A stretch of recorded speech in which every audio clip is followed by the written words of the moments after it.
we just did like a mini, like, I like to turn the energy up in here before we get started because it just be a lot going on. Today I am like, first of all, today is Friday. It is New Music Friday. Today is Friday. This is our first full week of filming the show. Let's give a round of applause for that. I got 4 people in here today. Y'all know we started off with like 0.5 of a person because Incognito won't talk. But today we have some mics set up. So as people talk, you guys feel free to chime in. That helps with the show as well too. We do have a mic set up on the back end, right? Because y'all have been, when I say, okay, this guy DM me from London, I appreciate him. This guy DM me from London and he said, hey, I've been listening to the podcast. You're doing amazing. I love your takes. The quality is great of the audio. The visuals look amazing, but you keep talking to yourself. And I know you're not talking to yourself, but you need to mic the room. If your people won't put a mic on, just mic the room. And I'm like, oh, he think I got budget. I'm talking about mic the room. That means like put microphones all throughout the room. So as we talk, we just pick it up naturally. So he was like, yeah, just mic the room. So then people in the YouTube comments started saying like, we want to hear what the people in the room are saying. And then when this next, I think it's because this last episode, so episode 4 went live and we talked about a lot of stuff. Like we had a big, like huge back and forth on patriarchy and just all the divorce because we were talking about the Tyrese interview on Breakfast Club. And it was a really good back and forth, but maybe people felt like they couldn't hear the other side of the room. So my DMs, mostly my DMs, but some people commented on, I think it was my Instagram. People were on my socials like, girl, we need to hear the people. Like we hear you all the time. So I got 4 people in here today. You will be able to hear them. And hopefully we can actually get like a fully mic'd situation. So we just turned up the energy in here. Y'all welcome. Clap it up. Welcome, welcome, welcome. This is clap. As my audience, y'all gotta clap. Like people, we have a real audio. We see this why they don't allow phones in the comedy shows. Black people don't know how to turn nothing off. No, but that reminded me, I was at my uncle's funeral. And I told you guys earlier this week that it's just been a hell of a like last 3 weeks from me, from my grandmother to my uncle passing away. My cousin Delandra was here, and she was also on the podcast the day that she was here, but I didn't want to say that was her father that had passed away because I didn't know how, like, it's just a very sensitive situation. But we were at my uncle's funeral, and my uncle, well, my uncles in general, and I feel like just my family in general, it's just like very funny. People always ask me like, where did this whole like entertainment and like all this stuff come from? And I'm like, honestly, it never just came. It was always just like a thing for me, like, right? Because that's kind of like how we were raised in my family, and for me on both sides. Like my family on both sides, my mom was supposed to be here today for an interview, but she decided to do Mariah Carey. She didn't want to come no more. The glam wasn't right. I get it evenly on both sides. On my mom's side, on my mom's dad's side. My mom's dad's side, they're from the Bronx. You know, they from Highbridge too, so they crazy as hell. My mom's side is also a little crazy, a little different as well, but they're entertaining. So my uncle is very funny. So I feel like everything that happened at his funeral, I remember busting out laughing during like a prayer because they showed this video of him dancing, and all I could think about was the Bobby Shmurda song, Hot Nigga, because he was literally doing this, and I'm like, what? And we started busting out laughing at the funeral, and everybody looked at us. But I don't even remember why I was saying all that. Why was I saying all that? Delandra was here. Y'all gotta help me as the audience. So you were saying Delandra was here, and you were talking about the last 3 weeks and how things have been very heavy for you. Mm-hmm. Oh, yes. Okay. But I still don't remember why I was talking about that. That part going down. It was something to relate to something being funny. So you were talking about the uncles in our family. Right. And you were just saying to get to Uncle Andy. Because I wanted to say something about him. It's going to come back to me because I know he going to show up. It's going to come back to me. And whatever it is really funny. Dang, but I can't remember. I can't remember, y'all. So whatever. But welcome. This is Brown Girl Grinding with Loren LoRosa. There's been a lot going on today, so I know you guys want to get into it. But before we do, I just want to celebrate us. Like you guys know I stepped away from TMZ a little bit over a month ago now. And I've been really on this journey to just not even figure out, because I know exactly where I'm going and what I want to do and how that's going to happen and the brand and all that good stuff. But putting the pieces together to the puzzle. Like it's been a journey this last month to do that. And things have been flowing. We've been able to, like, it was a challenge to me to get the podcast up and going, to make it make sense. And we've done that. Doing a podcast, I will say this, shooting something daily is a big commitment. And I knew that because I did a daily show and I did like, in the time that I was in the TMZ newsroom from Monday to Friday, we did about probably 4 different pieces of content, shows, all that good stuff, right? But doing this on your own, when I was at TMZ, I had a team that I didn't have to pay for, I didn't have to think about, I just showed up.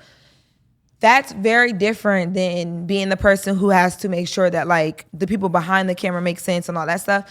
And I was so stressed out and so worried, but everything kind of came together. So I want to shout out just us, you guys that have been rocking with me for all the different upload times, and you're still downloading the podcast and you're still watching and y'all are commenting on the Instagram. But I also want to celebrate myself today. Like, we got through a full week of a daily show, trending topics. Today we have an exclusive for you guys. So shout out to me, shout out to us, shout out to y'all. This is Brown Girl Grinding with Loren LoRosa, the podcast. I'm the homegirl that knows a little bit about everything and everybody. So we decided to make it a show. Now, as we go into this, I will preface this by saying I've only listened to the song maybe 2 times. Neither of which time was I taking shots or like was I out in the mix. So I think my energy will change. It is New York Fashion Week right now. I'm actually headed to New York tonight to kind of indulge in all of the festivities and everything that's going on. So today, Cardi B and Meg The Stallion dropped Bongos. It is a very uptown Bronx song. I think Meg The Stallion brings like that, like everybody could get with this energy to it. But I feel like most people I've talked to so far, raise your hands in here if you've listened to the song. 2 people have. Well, Incognito, you don't even want to raise your hand. Like, they can't even see you. You don't want to raise your hand. So 2 people out of 4 people in here have listened to the song. Do you guys like the song? Yes. No. 1 yes, 1 no. I don't really know if I like the song or not yet. I'm not against it, but it didn't instantly jump out to me as like, ooh, oh my God, like this is my song. But I feel like with a lot of and for me, I will say like that's no shade to Cardi. I love Cardi. That's no shade to Meg. I love Meg. I'm just very much like, I would love, if I could be paid to be a music critic, like a real one, like I mean like someone who really evaluates lyrics, songs, tempos, like all that good stuff, I would do it. So that's me saying I don't want to give an opinion until I really let the vibe sink in. But I'm excited to go to New York this weekend and this week, through this week, to just see how it hits in New York. Because I feel like, especially Uptown, this song is going to hit so differently there than it does everywhere else. And for me, that's how I gauge it. Like, people are always like, oh my God, you always out. And I am, but like, even being out, even though I'm having a good time, we doing the shots, we taking the, drinks, all that stuff. I'm always in the club and I'm watching, like, when songs drop, how do people react? Like, how long is the DJ playing the song? Because that means something as well, too. How often? So if I go to 5 spots in a night, yeah, it'd be like that. If I go to 5 spots in a night, am I hearing that song at all 5 spots or am I just hearing it at one? It's on the radio when I'm going in between these spots. Like, I really pay attention to all of that because that's how I gauge what people like want. And then it's different in different markets too. Like, I remember I used to be in Atlanta and like the song, I like the cha-cha. Like, I heard that song for a whole summer in Atlanta before I ever heard it anywhere else. And that's when I realized, like, okay, there's music that can live in the South and be huge in the South. I mean, I was hearing it on the radio, every single radio station, every club I went to. This is when Compound was super lit in Atlanta. Compound, they literally every couple hours they're playing it at Compound. Every time I'm at Compound, they're playing it. But when I come to New York, when I go back to LA, they don't even know the song, right? So that's how I gauge music. So for me with Bongos, I'm still trying to let it sink in, but I will tell y'all something. One thing they did not play about was these visuals, okay? The video is everything. Like there is an Emilio Pucci moment with Cardi, and like it's so colorful. I really wish, honestly, that this song had dropped earlier in the summer. I feel like it's September, Labor Day weekend has already happened. It's still hot, especially on the East Coast. I don't know about where you guys are, but it's still hot here. But I just feel like this is the energy, like this would have done amazing through the summer. And to be able to see like Cardi in Vegas with this song and Meg The Stallion popping out. But I don't know if there were other factors that came into play as to why it dropped when it did. But I would have loved to see the song earlier in the summer. But the visual is everything. This is the first time that we are seeing Meg The Stallion fully back out as far as like music and visuals. And, you know, her and Cardi B did a YouTube live interview, so kind of promoting anything since everything Tory Lanez, especially the sentencing where he was sentenced to 10 years for her shooting. And then this is also the first time that we're really seeing Cardi back in her music bag for real, with visuals, with a press run. You know, she's popping out. It's Fashion Week. I know she's going to be everywhere this week since Invasion of Privacy, which was her last studio album. I think that was in like 2018. Right? So both of these girls have a lot to prove right now. Cardi, I watched a couple interviews of her. She said that the album is coming. I know we've been asking a lot about that. She said it's coming. It'll be within the first quarter, early in the new year. So I'm thinking she's going to give us something like January, February vibes. I don't know what Megan has planned, but I'm willing to let the song sink in. Now, there are a few things that I did take away from the song. Well, you know, Cardi always gives Offset any shout out that she can in music, like all the time. So she mentions like her BD being amigo, other people's BD being like a cheapo or like a basically broke. But Meg The Stallion dropped a line that mentioned money bag, and I thought that was it was a little awkward. Especially because Moneybagg Yo is in a full relationship, and Moneybagg Yo and Meg The Stallion used to date for some time.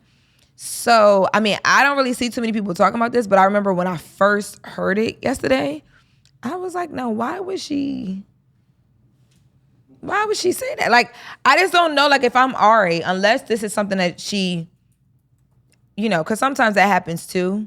I'm about to look it up so I can tell you guys the line. That happens too, where like sometimes, you know, she might reach out and say, hey, I'm gonna mention this in a song.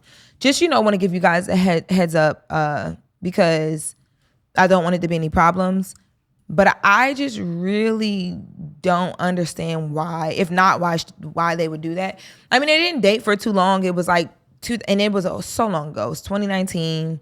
Wasn't really for too long. But, you know, with him being in a whole public relationship now and Meg The Stallion is single, I would kind of feel a little way. Ladies in the room, would y'all feel away? Yeah, right. Yeah, okay. If this was if I was Ari, Moneybagg Yo's girlfriend, and I just heard it off the rip, I'd be like, oh, why you got to go to everybody to mention my man? Like, you got she got the soccer player that she was dealing with and recently seen with.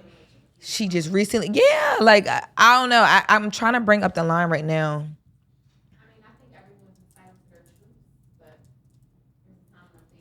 You said everyone's entitled to their truths? Yeah, not about my man, though. You better go find your truth somewhere else. And I only say that because it's like, it's not even to be petty. I think it's more for me, it's like with Megan being so big and Moneybagg Yo is a huge artist now. When Moneybagg Yo was dating Meg The Stallion, I remember we had booked him for TMZ Live, and I remember me and my sister Tawanda, when we booked him, we like, bro, this can never happen again. He was barely talking. He just wasn't there yet. You know what I mean? Like, he wasn't there yet media wise. It's a lot different now, but when they were dating, it was so fast. Like, it was so fast. Meg got in and got out. I don't know if he was cheating. I don't know what happened. Sis got in and got out, but it was very beneficial for the both of them because they dropped what you doing with all that ass? Let me touch it. That song, they were dating during that. You know what I mean? And that song is still doing very well. Yeah, very well for the both of them. So it worked out. So the Migos line that Cardi drops is, I think she says your BD is a 0, my BD is a Migo. But I'm trying to find the money bag part, because that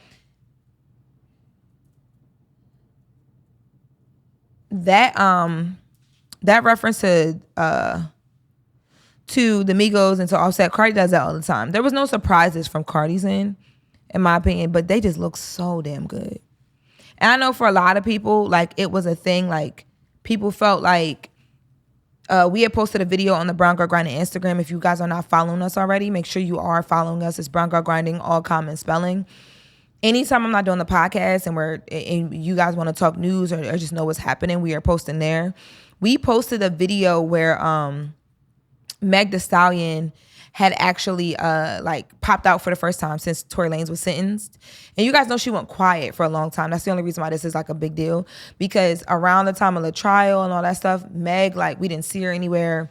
We didn't hear her anywhere. There was no new music. I don't know what her and Party went through, but it ended in them breaking up. And you know, her, when she did pop back out, she was like at a wedding with like this like soccer player in like Paris or somewhere over there. Like, it was, she just secretly, like, there was a big transition. You could tell she lost a lot of weight. She looks amazing in this video. So people are like talking a lot about just how good they look. Cardi has never stopped popping out looking good. Like, baby, one thing she do well is make a moment. Now, one of the things that they did, which is what Cardi used to do, like, not even used to do, Cardi's last drop of music, I don't even remember what the song was, but the last time she dropped music, there was no video, there was no anything like that. And she's always been really big on, like, they lead in with promo. You see her everywhere. She's talking about the music. They drop visuals of who's going to be on the song. Like, there's a rollout process with Cardi, and she uses the same process every single time, and it's very proven to work. These last couple times that she dropped music prior to her last song, they've been doing these things where they go live on YouTube. Right before the video premieres, because the way it works with New Music Friday, for those of you guys who like aren't like the industry bound people, is every Thursday at midnight Eastern Standard Time. That's when all the new songs are uploaded to the distribution platforms, the streaming services like the Apple, the Tidal, all of that. And then if you're smart as an artist, most artists will also drop the visuals for that song at the same time on YouTube. So Cardi B and Meg The Stallion went live at 11:30 p.m. Eastern Standard Time, right as the video was premiering, which is genius, right? This is something that she's done before on her own. And in the live, Cardi talked a little bit, or Meg The Stallion, Cardi was interviewing Meg The Stallion. Meg The Stallion talked a little bit about why, you know, she wanted to return for their second collab together, and why she just felt like Cardi was just such a real one.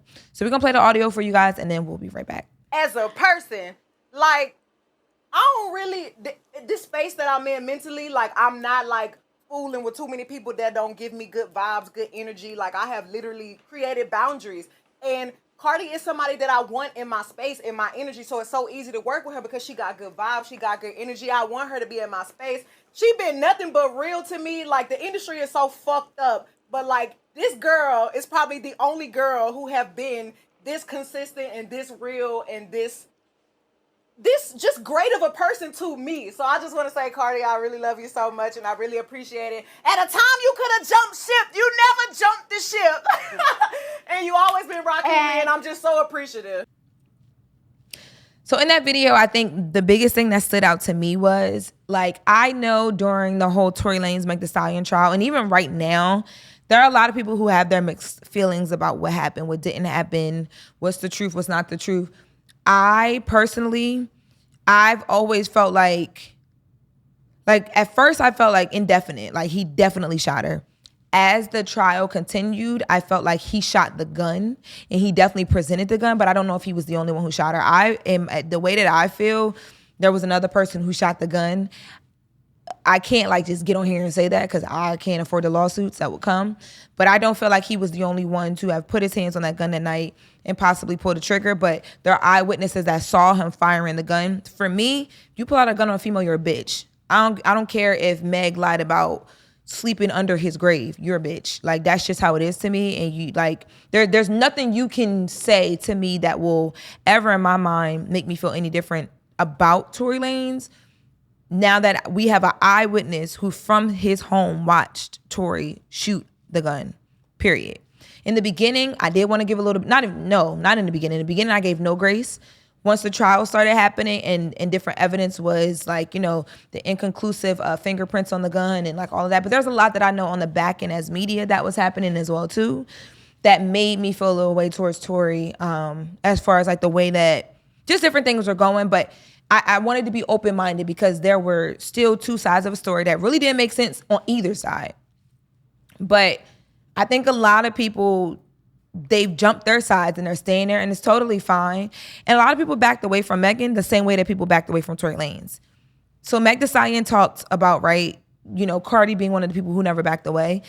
And I don't think that people understand like how major that is. Like for Cardi B to be one of the biggest, not even just rappers, celebrities in the world, and to stand 10 toes down and to speak out on behalf of Megan through all of this. Like, it's different to support someone behind closed doors and call and be like, yo, I support you. I know, the comments is going crazy, whatever. That's cool. And people normally do that because if you speak out in a situation where there's two sides, you are potentially putting yourself in a place to lose something, right? So if I speak out, and I don't know, this did not happen, but say Meg The Stallion or Tory Lanez wasn't found guilty, and I'm a Cardi B and I've spoken out and I've done there's so much that could be up against her. So to not care about any of that and be like, no, this is how I feel and I'm gonna support her because she's a woman and she needs it. Like, I think that that's a major coming from a big artist like Cardi, because Tory, and I'm probably Megan will tell you, or Megan said it, but I'm sure Tory will tell you the same thing. There are so many people, matter of fact, he said this on the Breakfast Club. There are so many people who decided to step away from Tory, who decided to step away from Megan, because brands don't like mess. They don't care who's guilty, who's not. If it's messy, they don't want anything to do with it. So you're losing endorsement deals, you're losing sponsorships. Like that's, and we're looking at it like maybe a couple $1,000s for a Cardi B, for a Meg The Stallion. Tory Lanez was on his rise through quarantine radio during the pandemic. You're talking major amounts of money. Like, people's salaries are some of their endorsement deals. Tory Lanez had an offer on the table from MTV to make quarantine radio an actual show. There's a lot that a lot of people lost in this. So I thought that was like I don't know, it just shows Cardi's character a little bit. A lot of it. Because there were so many people who just stayed quiet because even if they had a side, they didn't want to be involved in the mess because they were trying to protect their money. And there's nothing wrong with that either.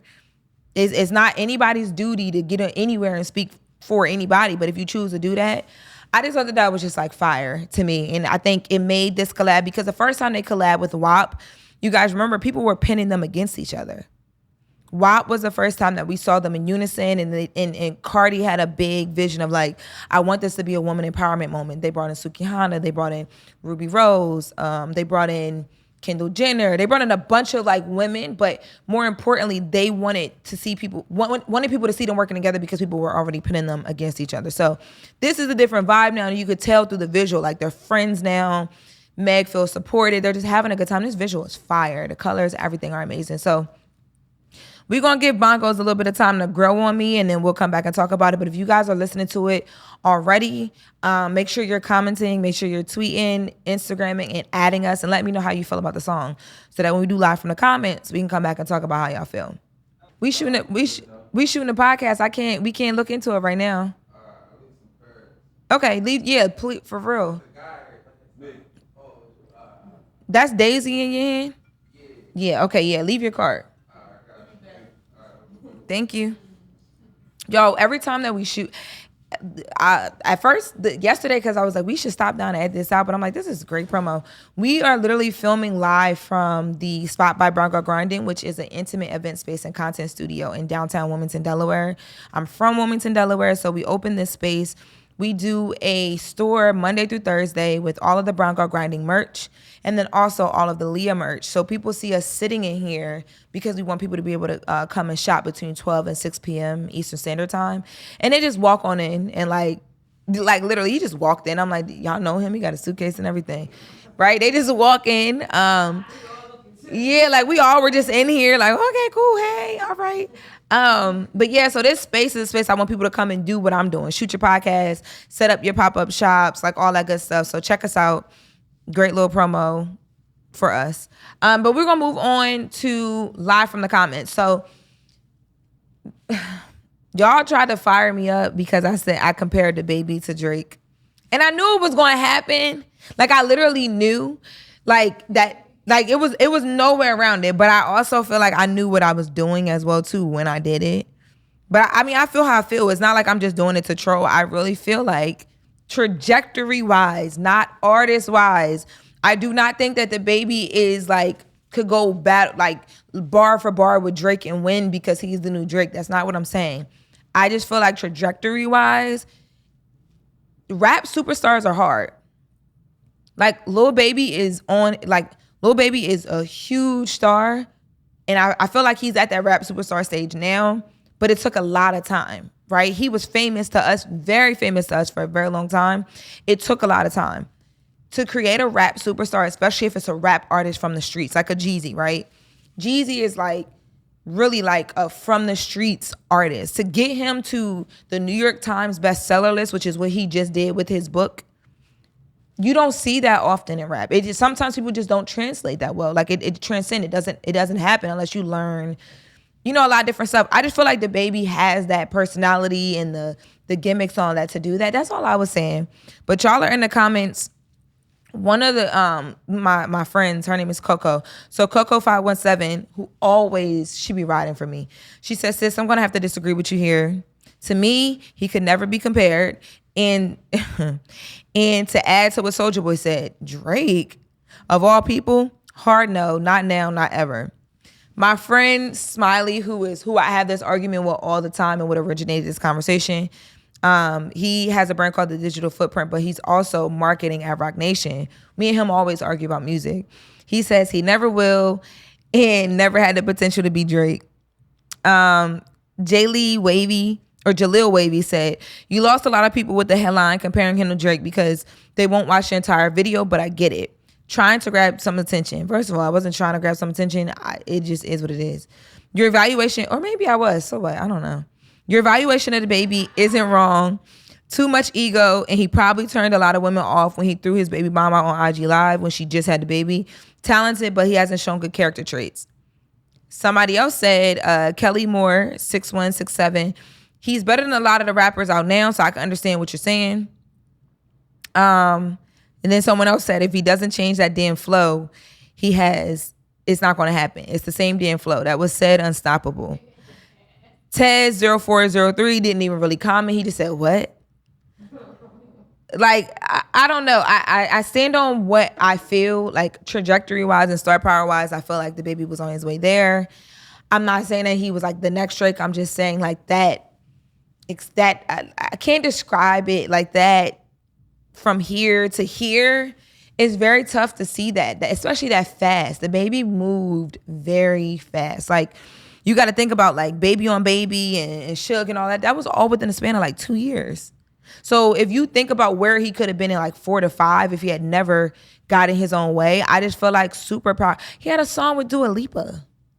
Like, I don't know. Y'all can say what y'all want, but I'm standing on that. The same way I stand on the fact that I feel like the Migos are my generation's Beatles. You're never gonna change your mind about that either. Y'all don't agree? You don't agree with that? No? Y'all don't feel like the Migos are this generation's Beatles? Yes. What? It's a different genre. How you gonna?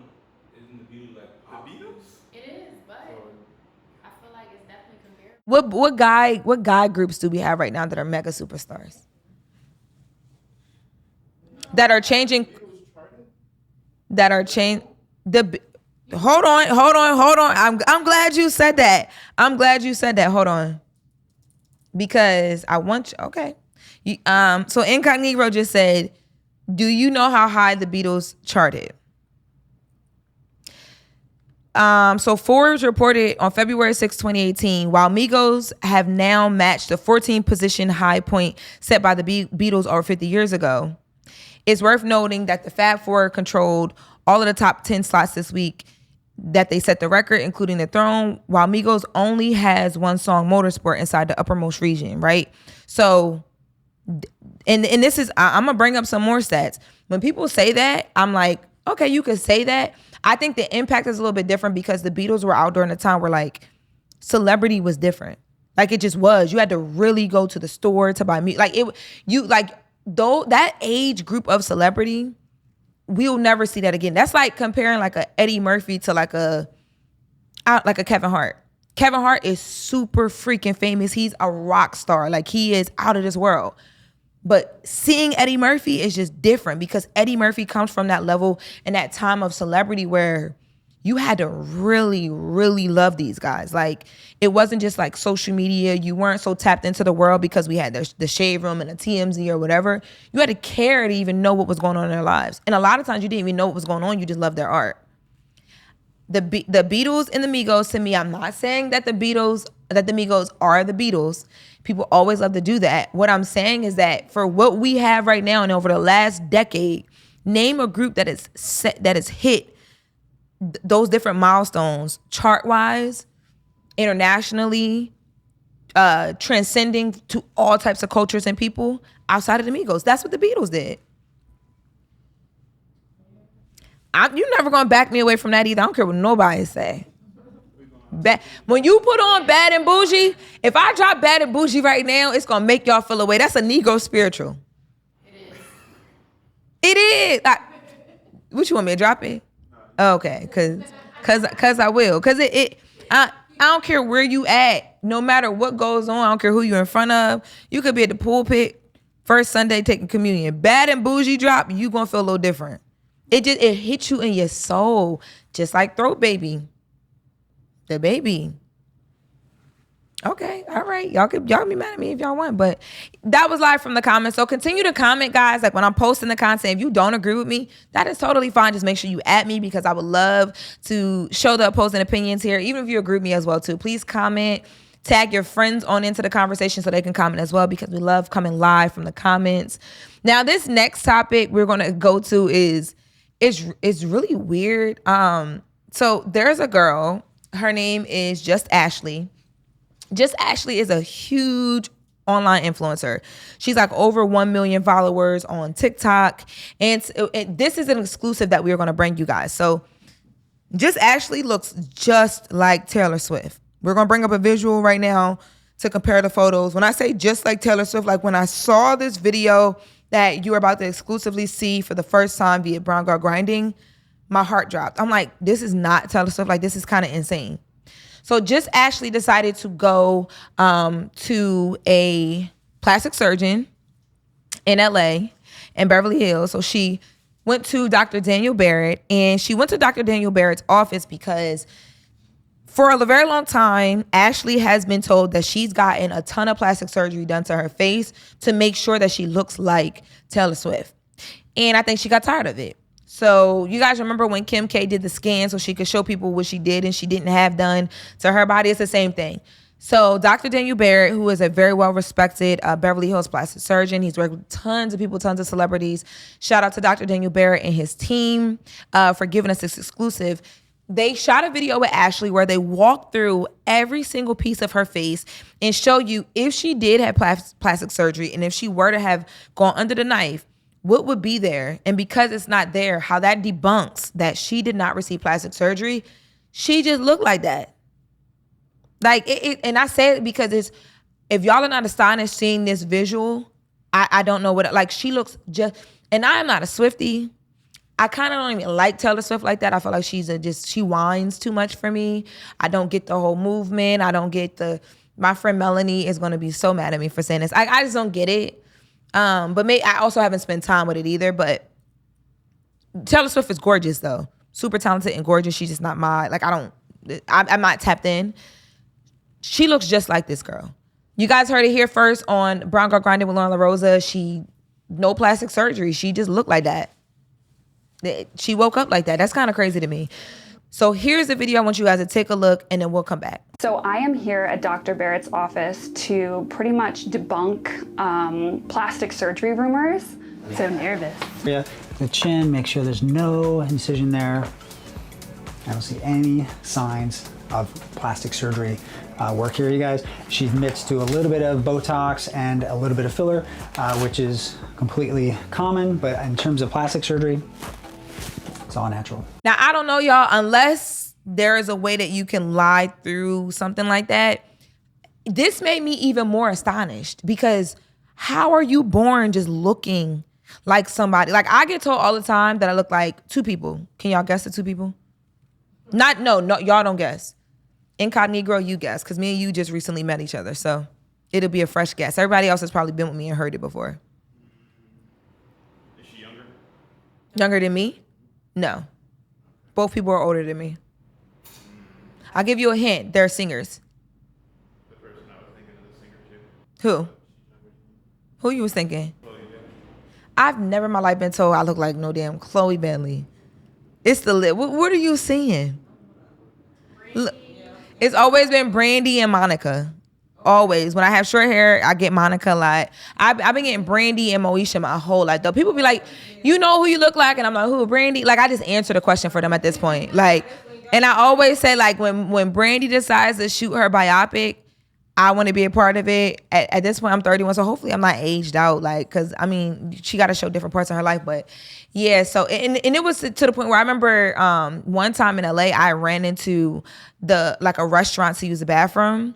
And they were being so weird. And I was like, what the fuck is going on? But like, I had to use the bathroom, so I didn't really care. And when I came out, they're like, oh my God, do you want to eat? We reserved a private room in the back for you. And I'm like, what? Like, why are they? And I was actually, I was leaving work. So I was in my TMZ tour guide uniform. And I'm like, maybe it's a TMZ on my t-shirt. Like, that's what they're being weird about. And I was like, no, I'm good. I gotta go. Like, and they're like, oh my God. Like, so then the head Mater D came out. And one of the managers, and they're like, oh my God, like when you come back, please make sure you reach out to us. We would love to know ahead of time when you're coming. And I'm like, why are they doing all of this? Like at this point, I'm like a tour guide. I'm barely on the show. Like they don't know me from nothing, from TMZ or nothing like that. And even then, ain't nobody ever wrote out no red carpet for me like that because of TMZ. So I'm like, something else is going on here. So in my mind, I'm like, oh, I wonder if it's the Brandy thing. But I'm like, I've never had people react that way. Right? So I was just like, I'm not gonna say nothing and just see what they say. So I was like, okay, cool. Like, yeah, give me your contact. We walking out and they're like, the manager was like, can I get a picture for you? My daughter loves you. And I was like, for sure. And I was like, the only thing is I want to know who are you telling your daughter you took a picture with? And he like kind of looked at me a little weird. Now they're like, oh, is it not her? And they white and I'm black. So now they're like, oh damn, are we racist? Like, you know, and so he didn't take the picture and he was like, wait, are you not Brandy? And I was like, no. I was like, but I get it all the time though. So, but they felt so bad. They kept apologizing. I'm sure they probably felt racist. Like, so we are going to now close out the show, close out our first full week. Just a really quick news update. Y'all know ASAP and Rihanna had one baby, and then Rihanna got pregnant again. Their first baby's name was RZA. ASAP is a huge Wu-Tang fan, big lover of RZA. RZA is a member of Wu-Tang Clan. Now the second baby, we just found out the second baby's name today. The second baby is named Riot. I want to get the full name for you guys. Give me 1 second. Oh, here it goes. So the second baby's full name is Riot Rose Mayers. I was trying to figure out what the connection was because the first kid's name had such a deep connection to like hip hop and like all this stuff. So I'm like, there gotta be something. I still don't know. This is me taking an educated guess. And if I'm right, I feel like y'all should like have to cash. I don't have a cash up. Y'all should have to like, I don't know, go buy some merch on BroncoGrinding.com. If I'm right. Remember this video. So what I think is happening is, so ASAP Rocky has a song called Riot. It's one of his new songs. In the song, he calls Rihanna his wife. And because of that, people are under the impression that they're secretly married. I now believe that they're secretly married. I feel like Riot was the way that he told the world that they were secretly married. So it's a big deal for him. So they named the son Riot so they can always remember, we told the world that we were secretly married through the song Riot. That was our baby. That was our passion project. That was our way of telling the world. It was like Beyonce's Lemonade. Beyonce didn't name none of her kids Lemonade, thank God, but y'all get what I'm saying. So just want to put that out there for you guys because if I'm right, you guys owe me some merch purchases. So visit BroncoGrinding.com right now so you can get your whole situation together. And hopefully we run into Rihanna or ASAP this week at New York Fashion Week because I want to know why Riot, why that name, right? Don't y'all want to know? I want to know. So we're going to close out now with a happy hour. This is a daily thing that we do on this show where, I mean, yesterday we actually took shots during it. I'm not going to do that because we already had some drinks prior to, and I'm good. But happy hour for me is just like a really good time to fellowship. It's a time where you can kind of let go of everything that's going on, get a clear mind, have conversations that then regroup and come back to whatever is going on and conquer it. So today, my message to you guys is to conquer every single day. I watched this video this morning, and I'm actually going to post it to the Brown Girl Grinding Instagram, where there was a woman who was talking about like not just living life aimlessly, like not just like every single day just going through life, right?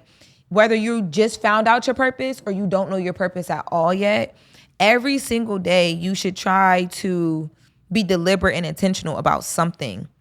As a new entrepreneur, like full-time entrepreneur, that's been my mission. Like every single day, what am I doing today? And if I'm doing it, how can I do it at 200%? Because I've worked for corporations and like learned so much that like I want to keep everything I'm doing at that same standard.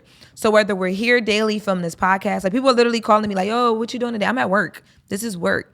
To be able to say that this is work and to be dedicated to it, and we're in the spot by Brown Girl Grinding, and there's just so much more that we want to do and build on with the things that we already have. The message really stuck out to me because you do have those days where you feel like, what the hell?